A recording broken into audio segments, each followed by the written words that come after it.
शरद पूर्णिमा पर माँ लक्ष्मी की पूजा और व्रत किया जाता है। इस व्रत को कोजागर व्रत और कुमुदी व्रत के नाम से भी जाना जाता है। इस दिन संपूर्ण फल के लिए शरद पूर्णिमा कथा जरूर पढ़नी चाहिए। कोजागर व्रत पश्चिम बंगाल, उड़ीसा, असम के प्रमुख त्योहारों में से एक है। इस दिन देवी लक्ष्मी की पूजा आराधना की जाती है। इस व्रत में रात्रि काल में जागरण करने का विधान है। कोजागर व्रत कथा के अनुसार आश्विन पूर्णिमा की रात्रि में माँ लक्ष्मी संसार में भ्रमण के लिए निकलती हैं और जो भी भक्त उन्हें जागता हुआ मिलता है, देवी माँ उसे धन धान्य से संपन्न करती हैं। इसकी महत्व स्कंद पुराण में बताई गई है। इसके अनुसार कोजागर व्रत एक सर्वश्रेष्ठ व्रत है, जिसका विधिवत पालन करने से साधारण प्राणी भी उत्तम गति को प्राप्त करता है तथा इस जन्म में और दूसरे जन्मों में भी ऐश्वर्य, आरोग्य एवं पुत्र पौत्र आदि का आनंद भोगता है। वहीं वालखिल्य ऋषि ने भी इसका महात्म्य बताया है। ऋषि वालखिल्य के शिष्यों ने एक बार उनसे पूछा था कि कार्तिक के ऐसे उपांग व्रतों का वर्णन कीजिए जिनके करने से कार्तिक का व्रत संपन्न हो जाता है। वालखिल्य ने कहा कि इसके लिए अश्विन माह की शुक्ल पक्ष पूर्णिमा की रात्रि में जागरण के साथ श्रद्धा पूर्वक लक्ष्मी जी की पूजा अर्चना करनी चाहिए। इस दिन नारियल पानी पीने तथा चौसर खेलने से लक्ष्मी जी प्रसन्न होती हैं। इस पर वालित नाम के दरिद्र ब्राह्मण की कथा सुनाई। ऋषि के अनुसार मगध देश में वलित नामक एक ब्राह्मण निवास करता था। यूं तो वे अनेक विद्याओं का धनी था और नित्य संध्या स्नान आदि करता था, लेकिन आर्थिक रूप से वह अत्यंत निर्धन था। यदि कोई उसके घर आकर कुछ दान दे जाए तो वह स्वीकार कर लेता था, वरना वह किसी से कुछ भी मांगता नहीं था।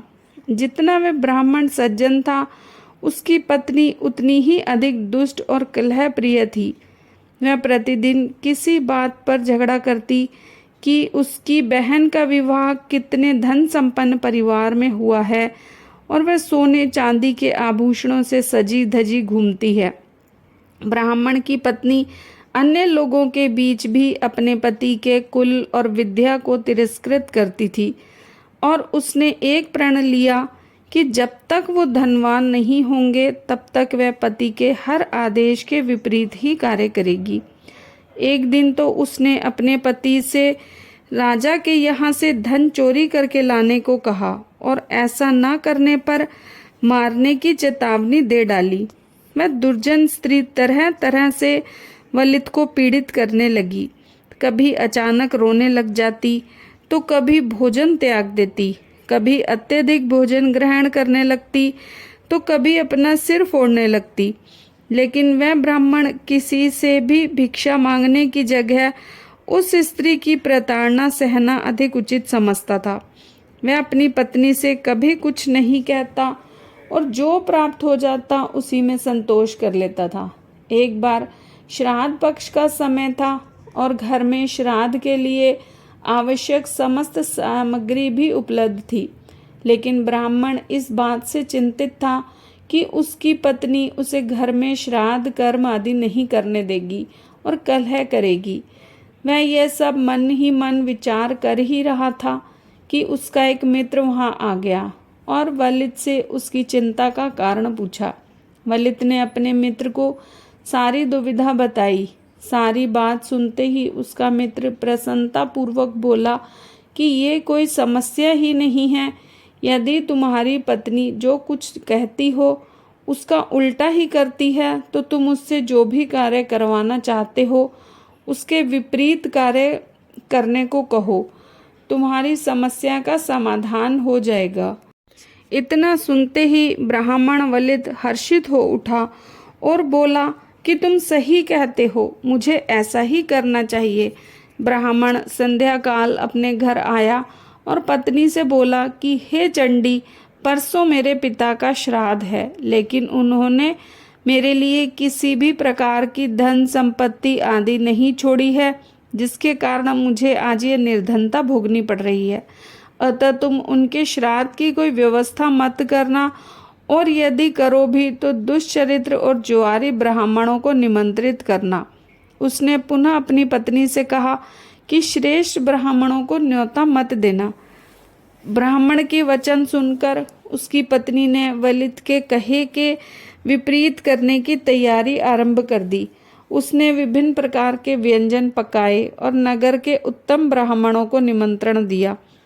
अपने पति के कथन का उल्टा करने की धुन में पति ने विधि विधान से श्राद्ध कर्म संपन्न किया।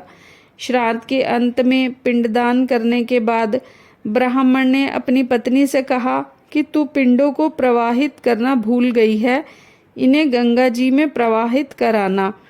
इतना सुनते ही उसकी पत्नी ने पिंडों को शौच के कूप में डाल दिया। इस घटना से वलित के हृदय को गहरा आघात पहुंचा और वह अत्यंत क्रोध में अपने घर से माता लक्ष्मी को प्रसन्न करने के संकल्प के साथ निकल पड़ा। उसने प्रण लिया कि जब तक माता लक्ष्मी उस पर कृपा नहीं करेंगी तब तक वह निर्जन वन में निवास कर मात्र कंद मूल आदि का सेवन करेगा और घर लौटकर नहीं आएगा। लक्ष्मी जी को प्रसन्न करने के लिए वह 30 दिनों तक धर्म नदी के तट पर बैठा रहा और उसी बीच अश्विन माह की पूर्णिमा आ गई। उस वन में कालिया नाग के वंश की कन्याएं लक्ष्मी जी की प्रसन्नता के लिए व्रत कर रही थीं। उन्होंने सुंदर स्वच्छ वस्त्र धारण कर रखे थे और उसका निवास स्थान श्वेत रंग की छटा बिखेर रहा था और उनका निवास स्थान श्वेत रंग की छटा बिखेर रहा था। नाग कन्याओं ने पंचामृत, रत्न एवं दर्पण आदि अर्पित कर देवी लक्ष्मी का श्रद्धा पूर्वक पूजन किया। प्रथम पहर पूजन में व्यतीत हो गया। इसके बाद जुआ खेलने की तैयारी हुई, लेकिन जुआ खेलने के लिए 4 व्यक्तियों की आवश्यकता थी और उन्हें चौथा भागीदार नहीं मिल रहा था। वह वन में चौथे व्यक्ति को खोज ही रही थी कि उनकी दृष्टि नदी तट पर बैठे वलित ब्राह्मण पर गई, जो मुखाकृति से उन्हें सज्जन प्रतीत हुआ। नाग कन्याओं ने उससे पूछा कि आप कौन हैं? कृपया हमारे साथ लक्ष्मी जी को प्रसन्न करने के लिए जुआ खेलने चलें। ब्राह्मण ने उत्तर दिया, आप कैसी अनुचित बातें कर रही हैं? जुआ खेलने से लक्ष्मी का क्षय और धर्म का नाश होता है। कन्या ने कहा कि आप बोलते तो पंडितों की भांति हैं, किंतु आपके विचार मूर्खों जैसे हैं। इतना कहकर वह ब्राह्मण को अपने साथ मंदिर में ले गई और उसको प्रसाद और नारियल पानी प्रदान किया। इसके बाद माता लक्ष्मी प्रसन्न हूँ ऐसा बोलते हुए ब्राह्मण के साथ जुआ खेलना आरंभ कर दिया। सर्वप्रथम नाग कन्याओं ने दांव पर अमूल्य रत्न लगाए, लेकिन ब्राह्मण के पास कुछ भी नहीं था। इस कारण सर्वप्रथम उसने अपनी लंगोट दांव पर लगाई, जिससे वह हार गया। बाद में उसने अपना जनेऊ दांव पर लगा दिया। नाग कन्याओं ने वह भी जीत लिया। अब कोई अन्य वस्तु न होने पर ब्राह्मण ने अपने शरीर को ही दांव पर लगा दिया। इस बीच मध्य रात्रि हो गई और देवी लक्ष्मी भगवान श्री नारायण के साथ संसार में भ्रमण करते हुए वहां से गुजरी। भ्रमण करते करते उन्होंने देखा कि एक ब्राह्मण कोपीन व यज्ञोपवीत विहीन होकर घोर चिंता व निराशा से घिरा हुआ बैठा है। ये दृश्य देख भगवान विष्णु ने लक्ष्मी जी से कहा कि आपका व्रत करने वाले ब्राह्मण की ऐसी दुर्दशा क्यों है? कृपया अपने इस भक्त के कष्ट का निवारण करें, उसे धन वैभव और सुख सौभाग्य प्रदान करें। इतना सुनते ही माता लक्ष्मी ने ब्राह्मण पर अपनी कृपा दृष्टि डाली और उसकी समस्त दरिद्रता को नष्ट कर दिया। लक्ष्मी जी की कृपा होते ही ब्राह्मण का रूप कामदेव के समान स्त्रियों को मोहित करने वाला हो गया। उसका यह मनोहारी रूप देख नाग कन्याओं ने उससे कहा कि हे विप्रवर, हमने तुम्हें जीत लिया है। इस कारण से अब तुम हमारे पति बनकर हमारे अनुसार कार्य करो। ब्राह्मण ये प्रस्ताव सहर्ष स्वीकार कर लिया।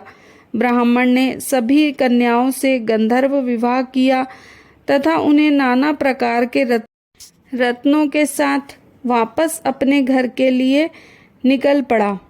वापस अपने घर पहुंचने पर ब्राह्मण का ऐसा मानना था कि उसकी पत्नी के अनादर और तिरस्कार के कारण ही उसका भाग्य परिवर्तित हुआ है। ब्राह्मण ने अपनी पत्नी का सम्मान किया, जिससे वे अत्यधिक प्रसन्न हो गई और अपने पति की आज्ञा का पालन करने लगी।